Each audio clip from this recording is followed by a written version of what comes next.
Si Novi pula ini pengen cari-cari panggung terus. Setiap menolongin orang dimasukin ke YouTube, dimasukin ke YouTube. Memang mungkin itu cara dia untuk membantu orang, tapi nggak semuanya yang dibantu harus dimasukin ke YouTube deh.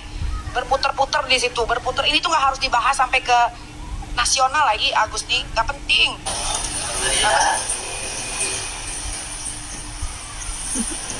Alhamdulillah.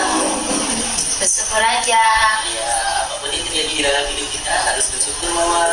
Gitu. Mau susah, mau miskin.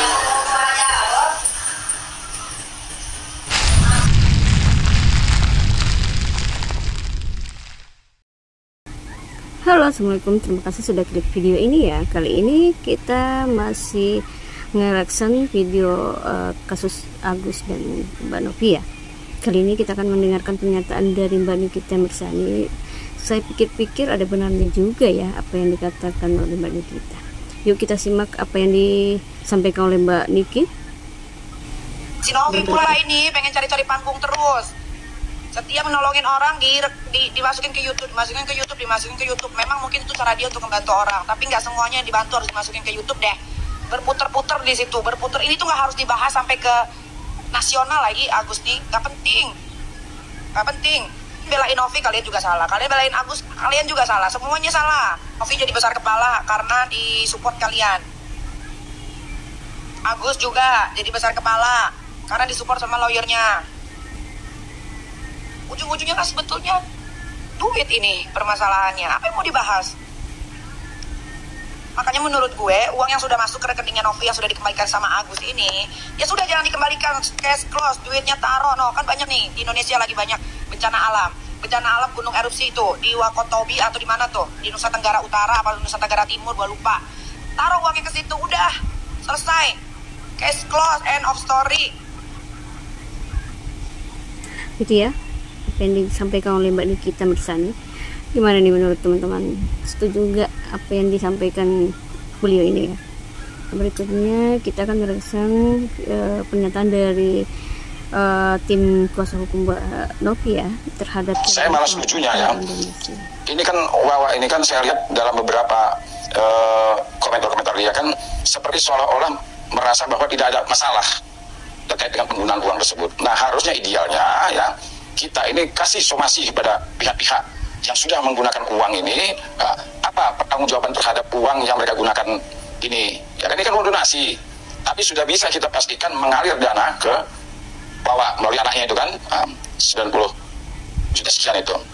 Nah, harusnya disomasi ini. Kenapa? Jangan tanggung-tanggung yayasan, jangan hanya menerima sisanya diambil.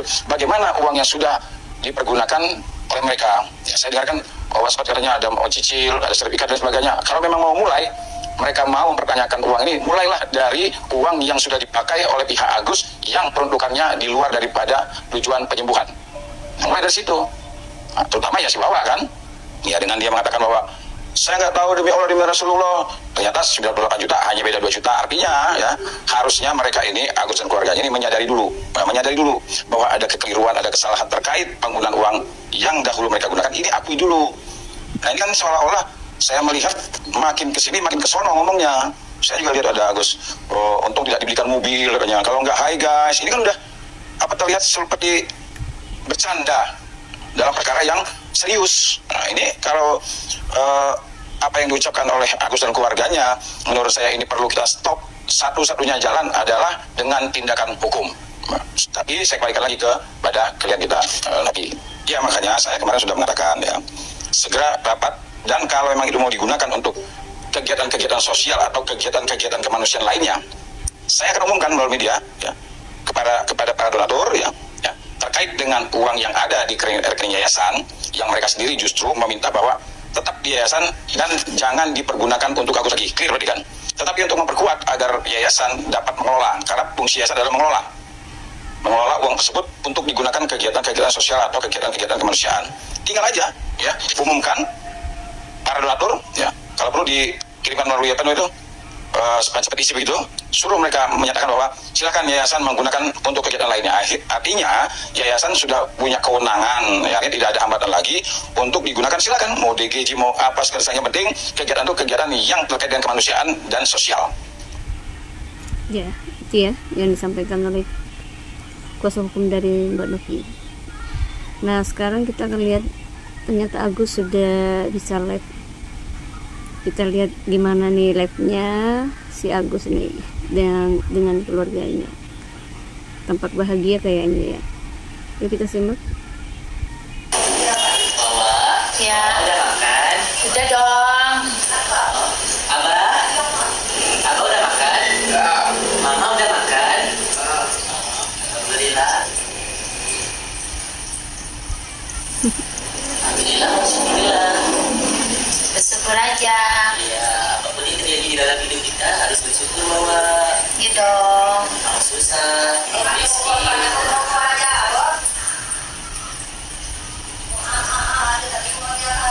Kalau bawa, kalau hidup di muka bumi ini, di dunia ini, apa yang bawa cari bawa? Yang mau cari adalah ketenangan hidup. Hidup, tapi sekarang ketenangan hidup bawa gak tenang. Ya, anggap itu cobaan ujian. Tadi harus bawa makan jengkol, bawa jengkol ini. Sama. Mau makan jengkol juga? Iya. Iya bawa, ikut-ikutan harus makan jengkol. Kalau bawa makan jengkol, enak ya bawa. Nikmat. Nikmat. Nikmat.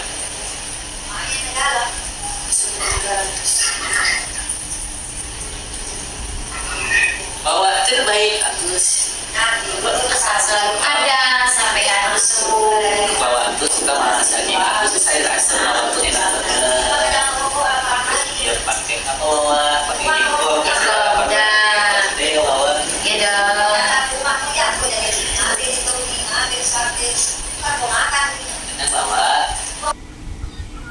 Tampaknya udah nggak sedih lagi ya si Agus, udah ketawa-ketawa. Ya kali ini kita akan mendengarkan pernyataan kuasa hukum Novi yang kecewa dengan rencana Novi dan Agus akan berdamai. Ya kalau seandainya ada pertemuan yang memiliki tujuan perdamaian, kami nggak tahu ya. Kalau dibilang kecewa ya kecewa, ya kan. Walaupun kami tidak diambil pendapatnya, ya itu terserah. Tapi pemberitahuan wajar dong. Jangan sampai gitu loh. Kita seperti tim. Ada kegiatan-kegiatan, ada perkembangan perkara kami nggak tahu. Ketika kami ditanya sama orang, kami jadi seperti orang bingung gitu kan. Kan ini seperti orang nggak ngerti menangani permasalahan atau bagaimana gitu. Ya kalau kami lebih baik ya. Kalau kami hebatnya tidak diperlukan lagi di sana ya kita langsung ke depan aja, selesai kan. Saya ini hanya memikirkan tentang Novinya, bukan berarti kami ini menangani perkara ini hanya pengen dapat amputnya, enggak ya. Kalau kami tidak memikirkan Novinya, mungkin dari mereka kita sudah mundur ya. Ya kalau seandainya slow respon atau pokoknya tidak ada pemberitahuan kabar dan sebagainya, kalau saya melihat duduk aja dengan Novinya. Kalau memang kira-kira mereka bisa menyelesaikan perkara sendiri tanpa melibatkan dia, kami juga tidak tahu posisi gitu loh. Jadi kita atur posisi kita sebagai apa. Bahkan kemarin biasanya kan saat saya kembali juga kan saya menyatakan saya tidak mewakili Novi, saya bukan dipanci ya. Saya bukan orang yang pergi meninggalkan arena sebelum usai pertempuran, saya bukan begitu. Saya mau menyelesaikan pertempuran sampai dengan selesai, sampai titik akhir. Saya pengen seperti itu. Nah, cuma ya tolong juga pihak yang kita bela, yang kami selama ini aktif untuk melakukan pembelaan, ya tolong juga ya direspon dengan baik. Jujur ya, saya pengen juga mengeluarkan pendapat hukum saya itu sebagai orang yang netral aja lah. Ya, kenapa? Karena saya sudah melihat ada perbedaan pendapat. Contoh sama Bang kemarin, Brian mengatakan itu bagus, tiba-tiba nggak ada angin, nggak hujan. Nah, saya makanya kemarin mengatakan bahwa pendapat hukum saya sampai kiamat nggak bakal saya cabut. Ya, kalau putusan perdamaian, pertemuan dan sebagainya saya sampai sama Bapak. Tapi kalau pendapat hukum, ya apa yang sudah saya ucapkan sampai kiamat nggak akan saya cabut.